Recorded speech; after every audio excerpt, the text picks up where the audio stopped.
প্রিয় শিক্ষার্থীরা আসসালামু আলাইকুম। ভার্সেটাইল টি একাডেমির পক্ষ থেকে তোমাদের স্বাগত। প্রিয় শিক্ষার্থীরা, এখন আলোচনা করব ষষ্ঠ শ্রেণীর বিজ্ঞান বইয়ের প্রথম অধ্যায় 19 শ্রেণীর সৃজনশীল অ্যান্সার নিয়ে। প্রিয় শিক্ষার্থীরা, পূর্বের ভিডিওতে সংক্ষিপ্ত গাণিতিক সমস্যা এবং শূন্যস্থান পূরণ এবং এমসিকিউর অ্যান্সারগুলো দিয়েছিলাম। এখন আমি এই ভিডিওর মাধ্যমে আলোচনা করব দুটি সৃজনশীল দেওয়া আছে, সেই দুইটা সৃজনশীল সুন্দরভাবে অ্যান্সার ক্লিপটির মাধ্যমে সুন্দরভাবে বিশ্লেষণ করে দেব। প্রিয় শিক্ষার্থীরা, চলো এখন আমরা অ্যান্সার ক্লিপটি চলে যাই। প্রিয় শিক্ষার্থীরা, দেখো ষষ্ঠ শ্রেণী বিজ্ঞান প্রথম অধ্যায় বৈজ্ঞানিক প্রক্রিয়া পরিমাপের এই অধ্যায়ের সৃজনশীল সমাধান 11 নম্বর পৃষ্ঠে প্রথম সৃজনশীল দেওয়া আছে। ফারহানের পড়ার টেবিলের দৈর্ঘ্য 40 বর্গমিটার, যার ক্ষেত্রফল 40 বর্গমিটার, যার দৈর্ঘ্য 10 মিটার। তার পড়ার টেবিলের দৈর্ঘ্য 1 মিটার এবং প্রস্থগত 50 সেন্টিমিটার। ফারহানের মা সম আকৃতির আরেকটি টেবিল সেই ঘরে রাখলেন। এবার বলছে দৈর্ঘ্যের একক নির্ণয় করো। দেখো, দৈর্ঘ্যের একক হচ্ছে কি? একক হচ্ছে মিটার। একক কি বা একক দৈর্ঘ্যের একক কি? সেটা হচ্ছে দৈর্ঘ্যের একক হচ্ছে মিটার। খ নম্বর প্রশ্ন বলা হয়েছে পরিমাপের প্রয়োজন হয় কেন? পরিমাপের প্রয়োজন হয় কেন? উত্তর, আমাদের দৈনন্দিন জীবনে পরিমাপের প্রয়োজনীয়তা অপরিসীম। কারণ জীবনধারার জন্য প্রতিনিয়তই আমাদেরকে বিভিন্ন জিনিসের আদান প্রদান করতে হয়, যেমন কেনাকাটা, কোনো কিছু পরিমাপ নির্ণয় করা, এমনকি বৈদেশিক বাণিজ্যের ক্ষেত্রেও পরিমাপের প্রয়োজন। কারণ পরিমাপ ব্যতীত এই কাজগুলো কোনোভাবেই সম্পূর্ণ করা সম্ভব নয়। অর্থাৎ দৈনন্দিন জীবনে বিভিন্ন কাজের যথাযথ সম্পূর্ণ করতে পরিমাপের প্রয়োজন হয়। প্রিয় শিক্ষার্থীরা, এরপরে দেখা বলা হয়েছে ফারহানের ঘরের টেবিলের প্রস্থ কত? তাহলে ঘরের প্রস্থ আমরা নির্ণয় করি। উদ্দীপকে ফারহানের ঘরের টেবিলের ক্ষেত্রফল ছিল 40 বর্গ মিটার এবং দৈর্ঘ্য ছিল 10 মিটার। তাহলে আমরা জানি ক্ষেত্রফল ইকুয়াল দৈর্ঘ্য গুণ প্রস্থ। তাহলে এখানে আমরা প্রস্থ নির্ণয় করতে হবে। তাহলে আমাকে ক্ষেত্রফল দেওয়া আছে। তাহলে আমরা যদি ক্ষেত্রফলকে দৈর্ঘ্যকে ভাগ অবস্থায় নিয়ে যাই, তাহলে 40 বর্গমিটার ভাগ 10 মিটার, অর্থাৎ প্রস্থ হলো 4 মিটার। অতএব ফারহানের ঘরের টেবিলের প্রস্থ হচ্ছে কত?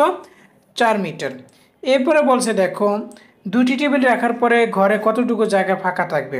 তাহলে আমরা দেখি, উদ্দীপকে ফারহানের পড়ার ঘরের ক্ষেত্রফল ছিল 40 মিটার এবং টেবিলের দৈর্ঘ্য ছিল 1 মিটার।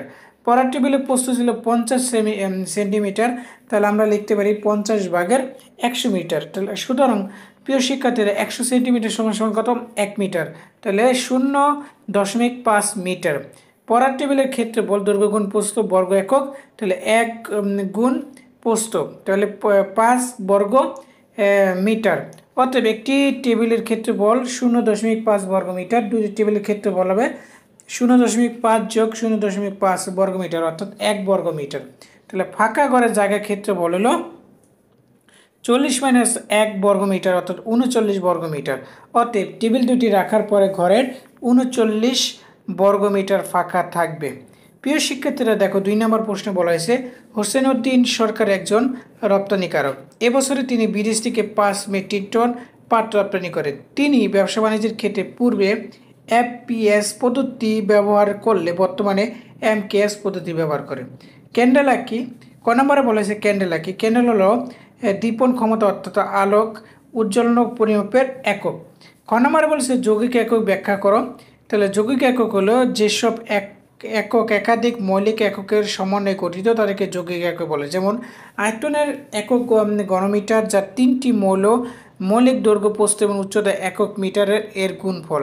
তাই আয়তনের একক একটি যৌগিক একক। ঘ নম্বর প্রশ্ন বলেছে এবছর হোসেন উদ্দিন সরকার কত কিলোগ্রাম পাট রপ্তানি করলেন?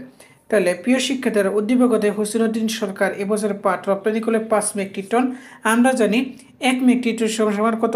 1000 কিলোগ্রাম। তাহলে 5 মেট্রিক হবে কত? 5000 কিলোগ্রাম। অতএব এবছর হোসেন উদ্দিন সরকার 5000 কিলোগ্রাম পাট রপ্তানি করেন।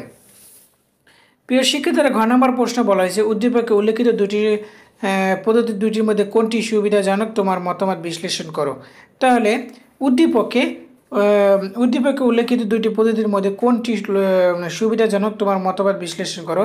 উদ্দীপকে উল্লেখিত দুটির মধ্যে হচ্ছে এমকেএস পদ্ধতি সুবিধাজনক। মতবাদ বিশ্লেষণ পরিমাপের জন্য পূর্বে বিভিন্ন ধরনের পদ্ধতি প্রচলিত ছিল, এখনও কয়েক ধরনের পদ্ধতি আমরা ব্যবহার করে থাকি। যেমন এমকেএস, এফপিএস এবং সিজিএস পদ্ধতি পৃথিবীতে বিভিন্ন দেশের একক পদ্ধতি ধরনের পদ্ধতি ব্যবহার হয়ে আসছিল। পরবর্তী 1960 সালে পৃথিবীর বিভিন্ন দেশের বিজ্ঞানীগণ একটি সাধারণ পরিমাপক পদ্ধতি উদ্ভাবন করেন, যা এককের আন্তর্জাতিক পদ্ধতি বা এসআই পদ্ধতি অর্থাৎ ইন্টারন্যাশনাল সিস্টেম অফ ইউনিট বলে পরিচিত। আর এই আন্তর্জাতিক পদ্ধতি এমকেএস পদ্ধতি অনুসরণ করেন। এমকেএস পদ্ধতি দৈর্ঘ্যের একক মিটার, ভরের একক কিলোগ্রাম এবং সময়ের একক সেকেন্ড, যা এসআই পদ্ধতি এককের অনুরূপ। আবার এফপিএস পদ্ধতির দৈর্ঘ্য একক ফুট, ভরের একক পাউন্ড এবং সময়ের একক সেকেন্ড। দেখা যাচ্ছে এই এককগুলো আমরা সাধারণ কম ব্যবহার করে এমকেএস পদ্ধতি এককগুলো ব্যবহার করে থাকি। অতএব উদ্দীপকের আলোক থেকে আমরা বলা যায় উদ্দীপকে উল্লেখিত পদ্ধতি দুটির মধ্যে এমকেএস পদ্ধতি সুবিধাজনক। প্রিয় শিক্ষার্থীরা, এই ছিল ষষ্ঠ শ্রেণীর বিজ্ঞান বইয়ের প্রথম অধ্যায়ের অনুশীলনের দুটা সৃজনশীল অ্যান্সার। ভিডিওটা এই পর্যন্তই ছিল। পরবর্তী ভিডিও পেতে অবশ্যই চ্যানেলটিকে সাবস্ক্রাইব করবে এবং পেজকে ফলো দিয়ে রাখবা। আল্লাহ হাফেজ, আসসালামু আলাইকুম।